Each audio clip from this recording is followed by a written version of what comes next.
Hello बच्चों, मैं हेमंत प्रजापति आप सबका स्वागत करता हूं अपने चैनल एचपी केमिस्ट्री क्लासेस में।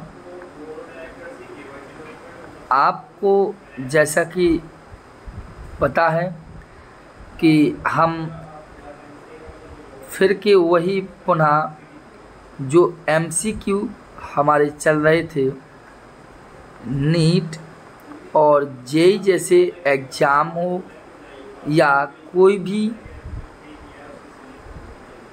बोर्ड हो, उनसे रिलेटिव सभी एग्ज़ामों में जो आपके क्वेश्चन, जो ऑब्जेक्टिव क्वेश्चन आएंगे, वही क्वेश्चन हम आपके लिए लेकर आए हैं। ये जो क्वेश्चन हैं, आप जैसा कि देखते हैं कि ये अभी तक हमने आपको एटॉमिक परमाणु संरचना और तत्वों का वर्गीकरण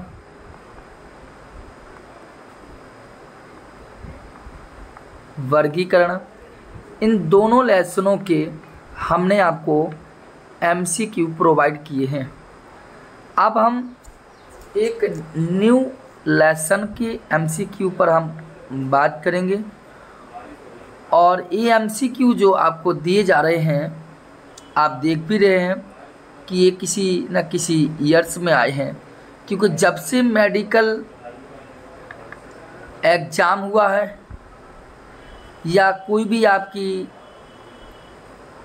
AIEEE जो एग्ज़ाम पहले होता था, अब उसको कन्वर्ट करके जेई प्री मेंस कर दिया है।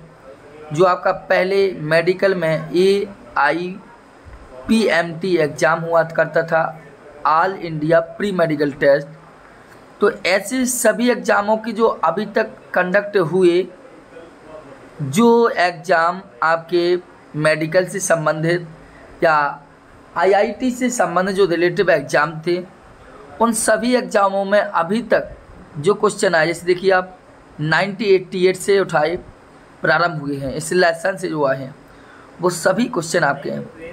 हम मानते हैं कि YouTube जैसे चैनल पर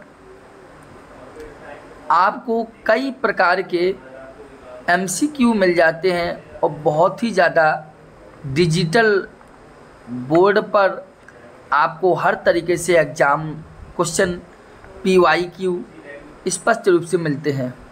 लेकिन एक छोटा सा प्रयास, लिटिल सा प्रयास है आपके लिए कि ये एग्ज़ाम में आपको मिलेंगे। यदि आप इन PYQ को, इन ऑब्जेक्टिव क्वेश्चनों को यदि सही से आप देखेंगे और नोट करते यदि चलते रहेंगे, जो आपको मैंने अभी तक बताया है इस चैनल पर, जो आपकी ही अपनी HP केमिस्ट्री क्लासेस लेक्चर आपको जो चैनल पर प्रोवाइड हो रहे हैं, यदि आप उनको थोड़ा यदि ध्यानपूर्वक ध्यान देंगे, अगर कॉन्संट्रेट भाव से यदि इनको देखेंगे, तो आपको हर क्वेश्चन सही और अच्छा लगेगा।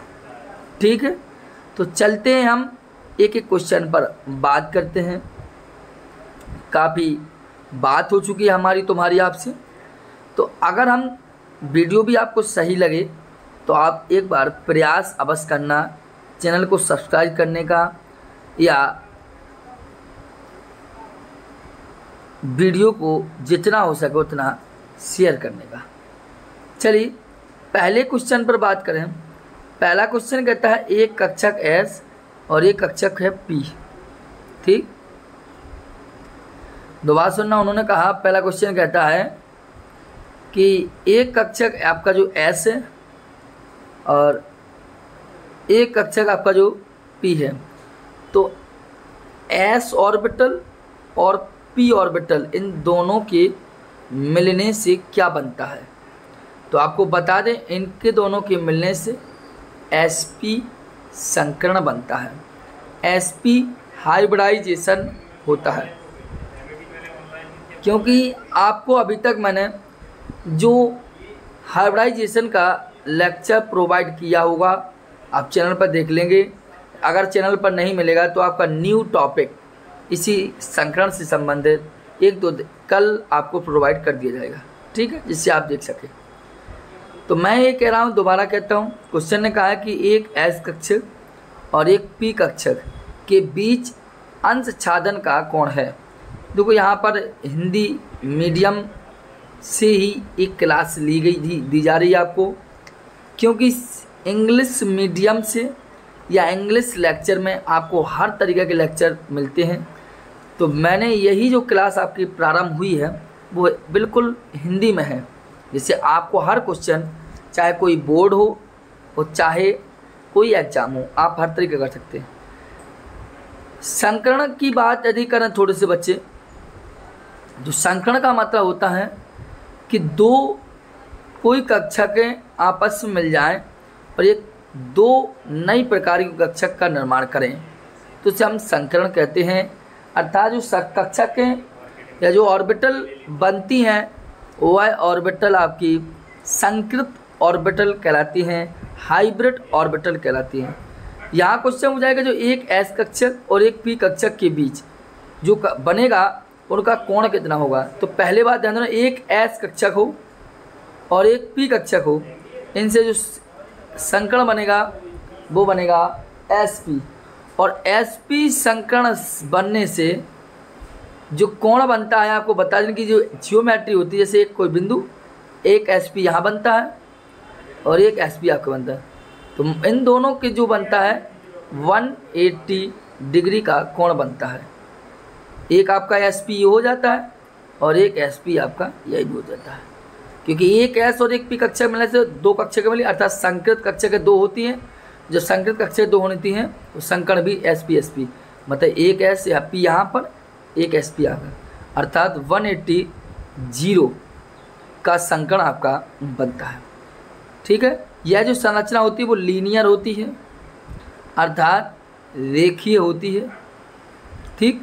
इसलिए इनके बीच जो एस और पी कक्षक के बीच जो संकरण होता है वो होता है 100 डिग्री, ठीक है। दोबारा बात कर दूँ, मैं कह रहा हूँ कि जो संकरण यदि एस पी है तो कोण बनता है 180 डिग्री।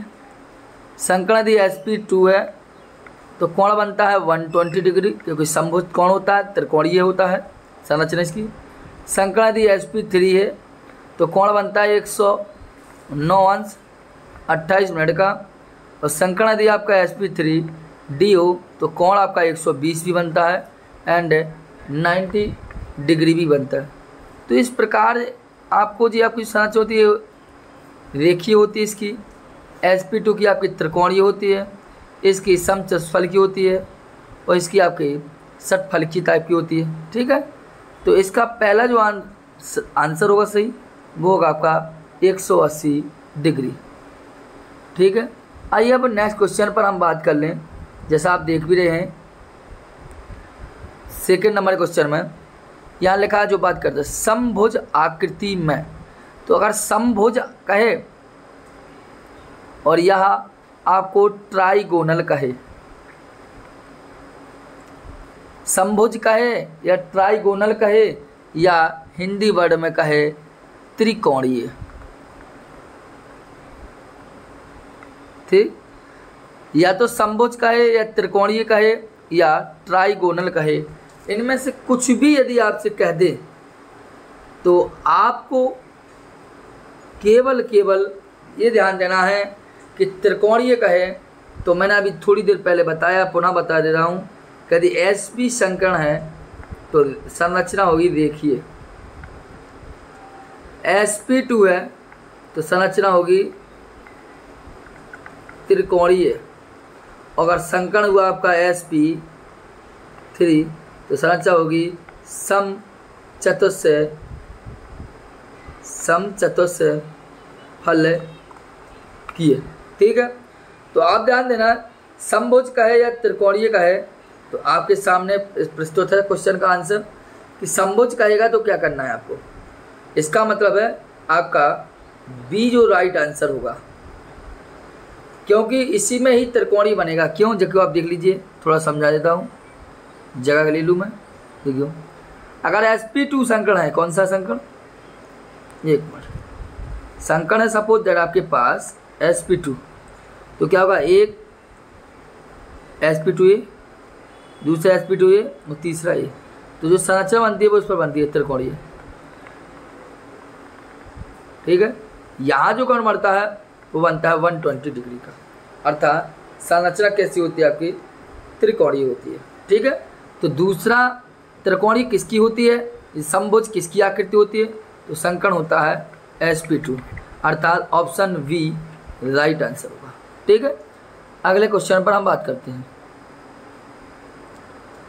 तीसरे नंबर के क्वेश्चन पर हम आते हैं।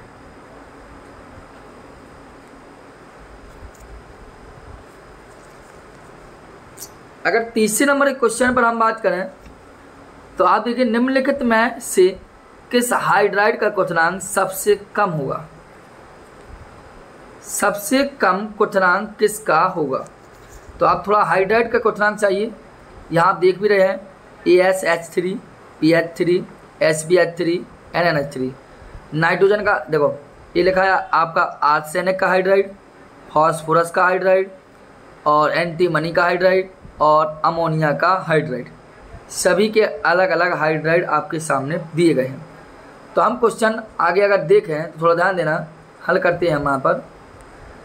तो आप देखिए आपका जो फॉस्फोरस है, आर्सेनिक है, एंटीमनी एंड बिस्मथ, इसके ऊपर आपको पता है नाइट्रोजन होता है, अर्थात ना पास सब बेकार, अर्थात ये नाइट्रोजन फैमिली के एलिमेंट्स होते हैं। अगर इसके साथ हाइड्रोजन लग जाए तो NH3, ठीक, इसके साथ लग जाए तो PH3, इसके लग जाए तो SH3, इसके साथ लग जाए SbH3, इसके लग जाता है SbIH3। यही होगा, यही आपका क्रम होगा। देखिए ये आपका जो क्रम लिखा है, ठीक। तो नाइट्रोजन का हाइड्राइड, फॉस्फोरस का हाइड्राइड, आर्सेनिक का हाइड्राइड, एंटीमनी का हाइड्राइड एंड बिस्मथ का हाइड्राइड, ये चार आपके हाइड्राइड दिए गए हैं। और अगर देखा जाए तो किसका हाइड्राइड कम होगा, तो सबसे जैसे ही आप ऊपर से नीचे चलते आएंगे हाइड्राइड का क्रम जो होगा वो डिक्रीज होगा, अर्थात कम होगा, तो वो बढ़ेगा। जैसे ही आप ऊपर से नीचे आओगे तो हाइड्राइड का क्रम क्या होगा, हाइड्राइड का क्रम क्या होगा, बढ़ता चला जाता है। अर्थात सबसे अधिक हाइड्राइड, जो अधिक हाइड्राइड होगा वो होगा BiH3, इसका सबसे अधिक होगा। SbH3 इसका उससे कम होगा, AsH3 इसका सबसे कम होगा, NH3 वो PH3 इसका भी होगा, और इसके बाद आपका NH3 इसका सबसे कम होगा। तो होना चाहिए सबसे कम, आप देखते हैं NH3, क्योंकि ऊपर से जैसे ही नीचे आएंगे हाइड्राइड का क्रम बढ़ता जाएगा, अर्थात सबसे कम आपका NH3 अर्थात अमोनिया को होना चाहिए। लेकिन P यहाँ पर ऑप्शन जो होगा राइट वो होगा आपका PH3, क्योंकि वांडर वाल्स बल की उपस्थिति के कारण PH3 का क्वथनांक सबसे कम होता है और NH3 में हाइड्रोजन बॉन्ड पाया जाता है। अमोनिया में हाइड्रोजन बॉन्ड पाया जाता है, इसलिए इसका हाइड्राइड थोड़ा इसकी अपेक्षा थोड़ा ज़्यादा होता है, अर्थात फास्फोरस का हाइड्राइड अधिक होगा, सबसे कम होगा। अधिक किसका होगा, सबसे अधिक बिस्मथ हाइड्राइड होगा। ठीक है, अगले क्वेश्चन पर हम बात करते हैं आपसे।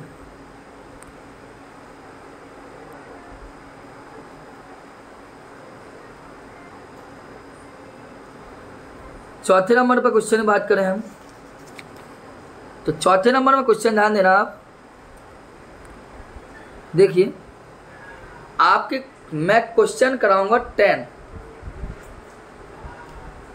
और ये 10 क्वेश्चन में यदि आपके 10 क्वेश्चन राइट होते हैं तो ये इस लेसन का मतलब यह है कि आपका यह हाइब्रिडाइजेशन या केमिकल बॉन्डिंग वाला जो लेसन है वो बहुत बढ़िया होगा। ठीक है, तो चलिए हम चौथे नंबर के क्वेश्चन पर बात करते हैं।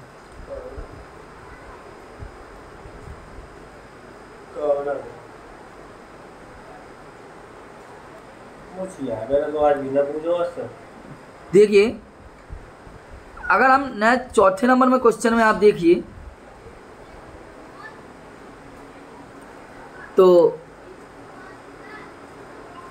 आपका वही क्वेश्चन है आपका हाइब्रिडाइजेशन का। देखिए थोड़ा सा 1 मिनट के लिए देखिए, क्वेश्चन ने क्या लिखा है, निम्नलिखित में से किस अणु में परमाणु की व्यवस्था रैखिक नहीं है।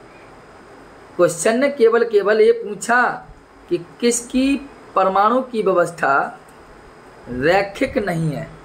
रैखिक का मतलब आप जान लीजिए कि रैखिक, देखो रैखिक का मतलब है किसका कोण sp नहीं है। रैखिक का मतलब है कि किसका कोण sp नहीं है, क्योंकि यदि sp संकर्ण है तो होगा भैया रैखिक, और अगर sp2 है तो होगा त्रिकोणीय, और sp3 है तो समचतुष्फलकी होगा। तो भैया रैखिक, पहले हमें पता लगाना होगा कि संकर्ण किसमें रैखिक sp नहीं है। जिसका sp होगा वह रैखिक होगा, जिसका sp नहीं है संकर्ण sp होगा। तो चलिए हम सबसे पहले ये देखें कि हाइड्रोजन सल्फाइड में संकर्ण कौन सा होता है। यहाँ आपका रॉन्ग आंसर है, थोड़ा Be2 लिखो, यहाँ BeF2 होना चाहिए था, ठीक है, ये तो गलत हो गया आपका, क्लियर हो गया। अब अगला है C2H2 एसेटिलीन या एसेटलाइन और कार्बन डाइऑक्साइड। तो आप संकर्ण निकालना आपने देखा होगा। संकर्ण हम कैसे ज्ञात करते हैं, संकर्ण ज्ञात करने का सीधा होता है कि सेंट्रल एटम की ग्रुप नंबर होता है, अर्थात केंद्रीय परमाणु की समूह संख्या। देखो सबसे पहले हमने कहा सेंट्रल एटम के ग्रुप नंबर प्लस HFCl और माइनस आवेश और बटे में भाग देते हैं 2 का। तो सबसे पहले सेंट्रल एटम देखें तो देखो ये तो आपका राइट गलत ही होगा, केवल में देखिए H2S में देखें यदि हम, तो H2S में इसकी रैखिक नहीं है कि है। तो देखो सबसे पहले सल्फर है केंद्रीय परमाणु, क्योंकि इसकी संख्या कम है, तो इसका ग्रुप नंबर है होता है आपका 6 प्लस हाइड्रोजन कितना है 2, तो 2 माइनस आवेश रहेगा 0 बटे 2, 6 और 2 8, 8 2 भाग देंगे तो आएगा 4, और 4 का मतलब संकर्ण होगा sp3। और sp3 की जो आकृति होती है वो होती है समचतुष्फलकीय, अर्थात समचतुष्फलकीय आकृति होती है, रैखिक नहीं होती। इसका मतलब यही सही है आपका, पहले ही क्लियर हो गया आपका। इन 2 में देखें तो इनमें संकर्ण का, इसका संकर्ण B नंबर C2H sp निकलता है, इसके निकालें तो इसका भी sp निकलता है, ठीक है। तो हम बात करते हैं आगे क्वेश्चन पर, ठीक। आप संकर्ण हम आपको सिखा भी देंगे क्लियर रूप से, जिससे आपका ये राइट हो सके, जिससे आपको हर चीज़ बने। लेक्चर आपको प्रोवाइड करा देंगे, क्योंकि यहाँ पर स्क्रीन जितना चल सकती हो उतना पॉसिबल करता हूँ मैं। अगला क्वेश्चन, निम्नलिखित में से कौन सा धात्विक आबंध पर प्रयोग नहीं होता। मतलब यहाँ पर कौन सा विकल्प राइट है कौन सा नहीं है, तो पता लगाएंगे हम। सबसे पहले संयोजकता कक्षकों का अच्छा आच्छादन है, आच्छादन का मतलब है ओवरलैपिंग है, तो राइट है। संयोजकता का मतलब होता है ऑर्बिटल पर ऑर्बिटलों की ओवरलैपिंग होना, तो इससे सही है। भ्रमणशील संयोजकता इलेक्ट्रॉन होते हैं, मतलब जो इलेक्ट्रॉन अनपेयर होता है वह भ्रमणशील होता है, अर्थात ये भी राइट सही है। अस्थानीय इलेक्ट्रॉन, ये भी राइट है। राइट नहीं है तो वह सबसे अधिक निर्देशित बॉन्डिंग, तो ये राइट सही भी, मतलब ये ऑब्जेक्टिव के अकॉर्डिंग सही है, और इसलिए ये तीनों आपके क्या होंगे, गलत होंगे, ठीक है। डी राइट होगा आपका आंसर। 5वें नंबर में हम देखें, 6वें में, निम्नलिखित में से किस अणु के केंद्रीय परमाणु में sp2 संकर्ण हो सकता है। NH3 में कि BF3 में, कैसे। देखो C2H2 में संकर्ण आपका होता है sp, कॉमन सी अभी निकाल के बात हुई रही थी हमारी। NH3 में निकाल के देखें सर, तो NH3 केंद्रीय परमाणु क्या होगा, नाइट्रोजन। NH3 में देखें यदि हम, तो NH3 में नाइट्रोजन का केंद्रीय परमाणु अर्थात 5 प्लस हाइड्रोजन की संख्या कितनी है 3, आवेश कितना है 0, बटे में क्या गए 2, तो 5 और 3 8, 2 का बाद में कितना आएगा संख्या 4। 4 का मतलब होता है संकर्ण sp3। इसका मतलब डी भी आपका गलत हुआ, डी आपका गलत हुआ। अब sp2 संकर्ण कौन होगा? देखो सी नंबर में sp है, NH3 में sp3 है, अब शेष क्या बचा? Bf2 और B, केवल यही दो बचा है। तो Bf3 में निकाल के देखते हैं। तो बोरॉन का केंद्रीय परमाणु होता है 2, बेरिलियम नहीं, केंद्रीय परमाणु होगा कितना 3, और प्लस फ्लोरीन कितने हैं 3, तो 3 3 6 बटे 2 बोले तो ओनली 3। 3 का मतलब संकरण होता है sp2, अर्थात राइट आंसर होगा बी। नहीं समझ में दोबारा दिखाओ, Bf3। बोरॉन यहाँ होगा केंद्रीय परमाणु, क्योंकि इसकी संख्या सबसे कम, तो इसमें लगा देंगे हम इसी इसका ग्रुप नंबर होगा 3, प्लस फ्लोरीन कितने हैं 3 3, आगे से कौन या 0 बटे 2, तो 3 3 6 बोले तो 3, और 3 का मतलब संकरण होता है sp2। और क्वेश्चन है कि निम्न में किस अणु के केंद्रीय परमाणु में sp2 संकरण हो सकता है? तो भैया बी नंबर के राइट आंसर होगा। ठीक है, अगला 7वें नंबर में हम बात करें। आइए, दिखाई दे रहा होगा क्वेश्चन। H2O में अशून्य द्विध्रुवीय आघूर्ण होता है, जबकि Bf2 का द्विध्रुवीय आघूर्ण शून्य है। अशून्य द्विध्रुवीय आघूर्ण है, मतलब सीधी सीधी बात है, H2O में अशून्य द्विध्रुवीय आघूर्ण है। मतलब अशून्य का मतलब है जो आपका H2O है, जल का मॉलिक्यूल्स है, उनका कहने का मतलब है इसका जो द्विध्रुवीय आघूर्ण होगा वो शून्य नहीं होगा कभी, जबकि Bef2 का द्विध्रुवीय आघूर्ण 0 होता है। ऐसा क्यों है? तो सीधी सीधी बात है कि जो क्वेश्चन होगा बी राइट आंसर हो, क्योंकि जो Bef2 है यह रैखिक होता है। कैसा होता है? रैखिक। क्यों? क्योंकि इसका संकरण होता है sp, और जबकि H2O रैखिक नहीं होता है, इसलिए इसका द्विध्रुवीय आघूर्ण शून्य नहीं होता। कहने का मतलब है जिसकी आकृति या जिसकी ज्योमेट्री लीनियर होगी, अर्थात रैखिक होगी, उसका द्विध्रुवीय आघूर्ण शून्य होगा। ठीक है, तो आपको समझ में आ गया होगा। क्वेश्चन 7वें का बी राइट होगा आंसर। 8वें नंबर के क्वेश्चन पर हम बात करेंगे अब। ठीक है, आइए इधर से आइए आप। 10 क्वेश्चन ही करवाऊंगा हम क्लियर, बस बाद में देखेंगे। ठीक है, आइए LiCl 8वें नंबर क्वेश्चन है। LiCl लिथियम क्लोराइड है, बेरियम क्लोराइड है, boron trichloride and carbon tetrachloride में सहसंयोजक आबंधन गुण का क्रम निम्न में कौन सा है?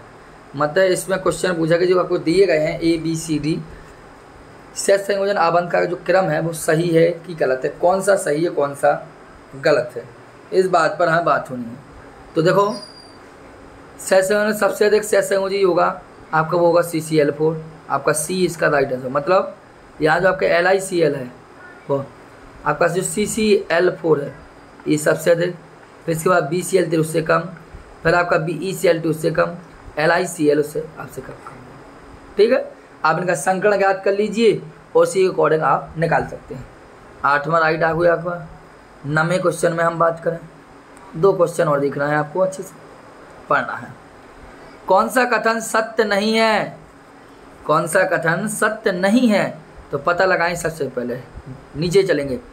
एक द्वि आबंध एकल आबंध से छोटा होता है, मतलब उनका कथन है जो द्वि आबंध है वो एकल आबंध से छोटा होता है। द्वि आबंध एकल आबंध से छोटा होता है, तो ये सत्य। दोबारा सुनना, क्वेश्चन कहता है कौन सा कथन सत्य नहीं है, तो हमें पहले पता लगा लिए सत्य कौन कौन से हैं, क्लियर हो जाएगा। ठीक है, क्वेश्चन कहता है एक कथन, कौन सा कथन सत्य नहीं है, तो पहले हम सब ये देखेंगे कौन सा कथन सत्य है।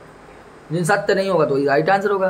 देखो, एक द्वि आबंध अर्थात डबल बॉन्ड सिंगल बॉन्ड से छोटा होता है, सिंगल बॉन्ड से हमेशा छोटा होता है, अर्थात रियलिटी बात है। सिंगल बॉन्ड की जो एनर्जी होती है वो अधिक होती है, क्योंकि सिंगल बॉन्ड में सिग्मा बॉन्ड और डबल बॉन्ड में सिग्मा और पाई बॉन्ड पाए जाते हैं। और सिग्मा बॉन्ड को तोड़ने के लिए मेरे हिसाब से क्लियर ध्यान नहीं अभी बता सकता हूँ मैं, लेकिन केवल कि इसमें 95 किलो कैलोरी सिग्मा बॉन्ड को तोड़ने के लिए 95 या 90 से ऊपर किलो कैलोरी एनर्जी की आवश्यकता होती है, जबकि डबल बॉन्ड या ट्रिपल बॉन्ड अर्थात पाई बॉन्ड को तोड़ने के लिए 60 किलो कैलोरी या 65 किलो कैलोरी ऊर्जा की आवश्यकता होती है। इसलिए यहाँ जो क्वेश्चन पूछा ना कि एक द्वि आबंध सिंगल आबंध से छोटा होता है तो रिएटिव में साइड होता है, अर्थात सिंगल बॉन्ड बड़ा होता है, क्योंकि सिंगल बॉन्ड का मतलब सिग्मा बॉन्ड, डबल बॉन्ड का मतलब पाई बॉन्ड, और सिग्मा बॉन्ड को तोड़ने के लिए 90 से अधिक एनर्जी की आवश्यकता होती है, और पाई बॉन्ड को तोड़ने के लिए 65 किलो कैलोरी एनर्जी की आवश्यकता होती है। अर्थात इसलिए सिग्मा बॉन्ड वाला अर्थात सिंगल बॉन्ड वाला सही ज़्यादा होगा, अर्थात ये सही है आपका, मतलब ये सही कह रहा है कथन कि एक द्वि आबंध एकल आबंध छोटा है, अर्थात राइट कथन है। अगले कथन की बात करें सी नंबर पर, अर्थात आपका डी तो राइट हैगा। अब एक द्वि आबंध एकल आबंध से मजबूत होता है, अर्थात होगा नहीं भाई, द्वि आबंध एकल आबंध से मजबूत, ये भी राइट आंसर होगा आपका। ठीक है, अभी आपको बात करते जा रहा हूं मैं। अब आइए बी में देखिए, एक सिग्मा आबंध पाई, आप मतलब एक सिग्मा आबंध पाई आबंध से मजबूत होता है यार, ये भी राइट आंसर है, कथन सही है। एक सिग्मा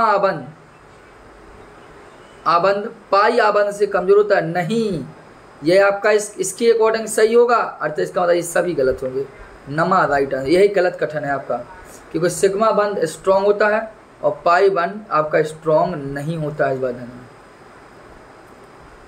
क्योंकि सिग्मा बॉन्ड को तोड़ने के लिए आपको पता है 90 किलो कैलोरी एनर्जी की आवश्यकता होती है, जबकि पाई बॉन्ड को तोड़ने के लिए 65 किलो कैलोरी एनर्जी की आवश्यकता होती है।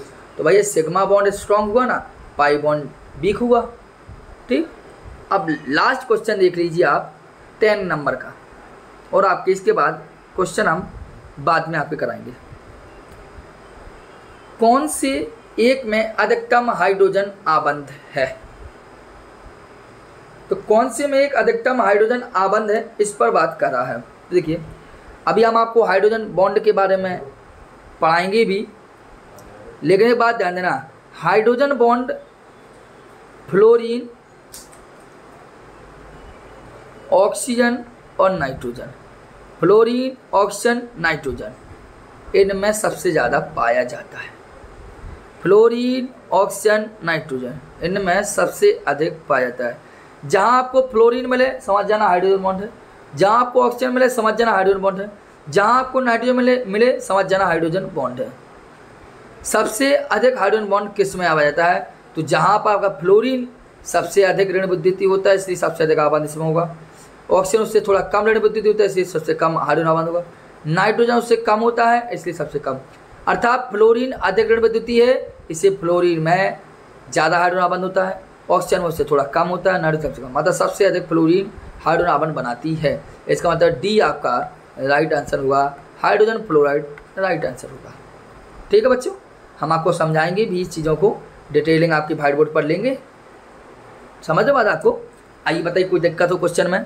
मैं आपके केवल 10 क्वेश्चन ही करवाए हैं और 10 ही क्वेश्चन करवाऊंगा, अभी बाकी क्वेश्चनों को आगे करवाऊंगा। आज आपको यदि लेक्चर को आप देखें तो अच्छा फील होगा। 10 में से 10 क्वेश्चनों में समथिंग मैंने सभी क्वेश्चनों की डिटेल में बात करी है। आज देखो कुछ बात अच्छी हो जाती है, क्वेश्चन अच्छे मिलते हैं, अच्छा लगता है। देखो क्योंकि आप देखते हैं इससे ज़्यादा आपका ये चल ही नहीं पाता है यहाँ से उस तरफ, इसलिए केवल इतनी जगह रहती है, इसे प्रॉब्लम होती है। हमें पता है कि यूट्यूब जैसे प्लेटफॉर्म पर आपको डिजिटल बोर्ड काफ़ी अच्छे से क्वेश्चन मिलते हैं, लेकिन एक बार आप क्वेश्चनों को पढ़ के देखिए और अदर क्वेश्चनों को पढ़ के देखिए, आपको सबसे ज़्यादा आनंद हमारे ही क्वेश्चन में आएगा हमेशा। क्योंकि आप देखिए 90-89 हम बिल्कुल शुरुआत से, जब से मेडिकल और जेई जैसी परीक्षाएँ प्रारंभ हुई थी, IIT और मेडिकल की परीक्षाएँ प्रारंभ हुई, तब से ये सभी के सभी हम क्वेश्चन लेके चले आ रहे हैं बिल्कुल बेसिक से।